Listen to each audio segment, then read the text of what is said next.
ഇന്ന് രാവിലെ തേജപ്പൻ എനിച്ച വഴിക്ക് തന്നെ തേജുവിന്റെ കണിന്നുണ്ടായിരുന്നത് നമ്മുടെ വീട്ടിലെ ആഫ്രിക്കൻ ഒച്ചാണ് കേട്ടാ. നമ്മുടെ വീട്ടിൽ വളർത്തണമെന്നൊന്നല്ലേ, ചുറ്റുവട്ടത്തൊക്കെ നിറച്ചുള്ള ഒരു ഐറ്റാണ്. ഈ മഴക്കാലമായി ഇത് നന്നായിട്ട് വരുവേ. പക്ഷെ ഈടായിട്ട് കുറഞ്ഞു വരുന്നുണ്ട് കേട്ടോ. അടുത്തടുത്ത് വീടുകളായതുകൊണ്ടാണ് തോന്നുന്നു ചെറുതായി കുറഞ്ഞിട്ടൊക്കെ ഉണ്ട്. അല്ലാണ്ട് അങ്ങോട്ട് കൂടിപ്പോയാൽ ഉപ്പിട്ട് നശിപ്പിക്കുകയായിട്ട് ചെയ്യാറ്. അപ്പൊ ഇന്ന് ചായക്ക് മുട്ടക്കറിയും പുട്ടുമാണ് കേട്ടോ ഉണ്ടാക്കിയേക്കണത്. അതിന്റെ ഇടയ്ക്ക് ഇതേ പുട്ടാവണേന്റെ ഇടയ്ക്ക് എനിക്ക് നന്നായി വിശന്നു കേട്ടോ. അപ്പൊ ഞാൻ കുറച്ച് ചായ എടുത്ത് കുടിച്ചു.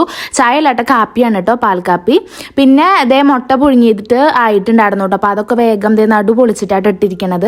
എന്നിട്ട് നന്നായി ഇളക്കി മുട്ടക്കറി സെറ്റാക്കി വെച്ചിട്ടുണ്ട്. പിന്നെ തേജു എന്തായാലും മെന്റിട്ടുണ്ടായിരുന്നു. അവൻ മിൻഷാടിന് കൊടുക്കുന്ന വർത്താനം പറഞ്ഞ് കിടക്കായിരുന്നു കേട്ടോ. അപ്പൊ അവനോട് ഇത് എനിക്കാൻ പറഞ്ഞ അവനെ ബാത്റൂമിൽ ഇരുത്തി. പിന്നെ ഞാൻ ബെഡ്ഷീറ്റും കാര്യങ്ങളൊക്കെ ഇതേ നന്നായി കുടഞ്ഞ് വിരിച്ച് വൃത്തിയാക്കി ഇട്ടു കേട്ടോ. തേജുവിന്റെ കുളിയും കാര്യങ്ങളൊക്കെ ഇതേ വിൻഷാട്ടിനാട്ടെന്ന് തീർത്തിട്ടുണ്ടായിരുന്നു. അങ്ങനെ കുളിയൊക്കെ കഴിഞ്ഞ് വന്ന് കുട്ടി തമ്പാട്ടിനെ തൊഴുന്നുണ്ട്. വിൻഷാട്ട് ഇവിടെ എക്സസൈസ് ചെയ്തുകൊണ്ടിരിക്കുകയാണ്. അതിന്റെ ഇടയ്ക്ക് വിൻഷാട്ടിന്റെ കൂടെ അതേ തല്ലുവിടാൻ നിൽക്കുന്നുണ്ട് കേട്ടോ. അതിന്റെ ബാക്കിൽ പോയിട്ട് ഇങ്ങനെ വീഴണ പോലെയൊക്കെ കാട്ടുണ്ട്. പിന്നെ ഞാൻ അവന് വേഗം ചായ കൊടുക്കാൻ നോക്കി. അപ്പൊ പുട്ടും മുട്ടക്കറി അവനുള്ളത് എടുത്തിട്ട് അവന് വേഗം കൊടുക്കായിരുന്നു കേട്ടോ. അപ്പൊ ഇന്ന് ഞാൻ വാരി കൊടുത്തു അവന്. അല്ലെങ്കിൽ ഇടയ്ക്കൊക്കെ അവന് തന്നെയായിട്ട് കഴിക്കാറ്. പിന്നെ ഉച്ചത്തേക്ക് ചപ്പാത്തി മതി എന്ന് പറഞ്ഞിട്ടുണ്ടായിരുന്നു കേട്ടോ സ്കൂളിലേക്ക്. അപ്പൊ അവന് ചപ്പാത്തി മുട്ടക്കറിയിലത്തെ ചാറ് ഞാൻ മാറ്റി വെച്ചിട്ടുണ്ടായിരുന്നു കേട്ടോ. അവന് മുട്ട കൊണ്ടുപോകാൻ പറ്റില്ല സ്കൂളിൽ. അപ്പൊ ഞാൻ ചാറ് മാറ്റി വെച്ചതാക്കി. പിന്നെ ഇന്ന് ഫ്രൂട്ട്സ് ഒന്നും വേണ്ട, ബിസ്ക്കറ്റ് മതി എന്ന് വാശി പിടിച്ചിട്ട് ഞാൻ 3-4 ബിസ്ക്കറ്റൊക്കെ വെച്ച് കൊടുത്തിട്ടുണ്ട്.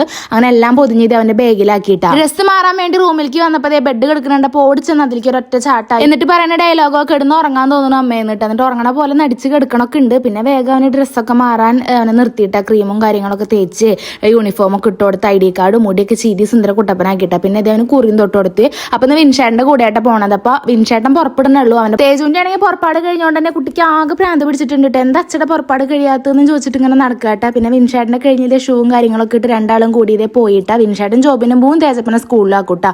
അങ്ങനെ അവര് പോയി. പിന്നെ എനിക്കുള്ള അല്ലറ ചില്ലറ പണികളാണ്. വെച്ച കറികളൊക്കെ ഇതൊരു പാത്രത്തിലേക്ക് മാറ്റി എല്ലാ പാത്രങ്ങളും ഇതേ കഴുകി വൃത്തിയാക്കിയിട്ട്. എന്നാണെങ്കിൽ ഞാൻ കൈയോടെ പാത്രങ്ങൾ കഴുകിയിട്ടുണ്ടായിരുന്നില്ല, അതുകൊണ്ട് കുറച്ച് കൂടുതൽ കഴുകാണ്ടായിരുന്നു. പിന്നെ ബാക്കിലേക്ക് നോക്കുമ്പോൾ നന്നായി ചപ്പ് വന്നിട്ടുണ്ടായിരുന്നു. ഞാൻ വിചാരിച്ചത് ഷീറ്റ് ഇട്ട് കഴിഞ്ഞാൽ ഇങ്ങനെ ചപ്പൊന്നും വരുന്നുണ്ടാവില്ല എന്നിട്ട്. പക്ഷേ തേക്കിന്റെ എല്ലാം എങ്ങനെയാണ് ഓട്ടോമാറ്റിക് നന്നായി വരുന്നുണ്ട്. അപ്പൊ അതെല്ലാം കൂട്ടി ഇതേ കളഞ്ഞൂട്ടാ. പിന്നെ സ്റ്റൗമത്തെ ചൂടൊക്കെ വിട്ടതിന് ശേഷം നന്നായി സ്റ്റൗ ഒക്കെ തുടച്ച് ക്ലീൻ ആക്കി നമ്മുടെ ആ ഒരു ഏരിയയും എല്ലോടും ഒക്കെ തുടച്ച് വൃത്തിയാക്കിയിട്ട് പിന്നെ പാത്രം കഴുകണേന്റെ അവിടെ അത് കഴുകിയിട്ട് അവിടെ നന്നായി തുടച്ച് വൃത്തിയാക്കി. അങ്ങനെ നമ്മുടെ കിച്ചൺ മൊത്തം ഒന്ന് ക്ലീൻ ആക്കി ഇട്ട് കഴിഞ്ഞിട്ടുണ്ട്. ഇനി വേഗം അടിച്ചോരി തുടയ്ക്കണം. അപ്പൊ അതിന് മുന്നേ സോഫയുടെ കവറൊക്കെ അതേ തട്ടിക്കുടഞ്ഞ് വൃത്തിയാക്കി ഇട്ടിട്ടുണ്ട്. അപ്പൊ ഇന്ന് ഞാൻ ബിഗ് ബോസ് വെച്ചിട്ടില്ല. ഇന്ന് ഞാനിതേ പാട്ടോള വെച്ചത്.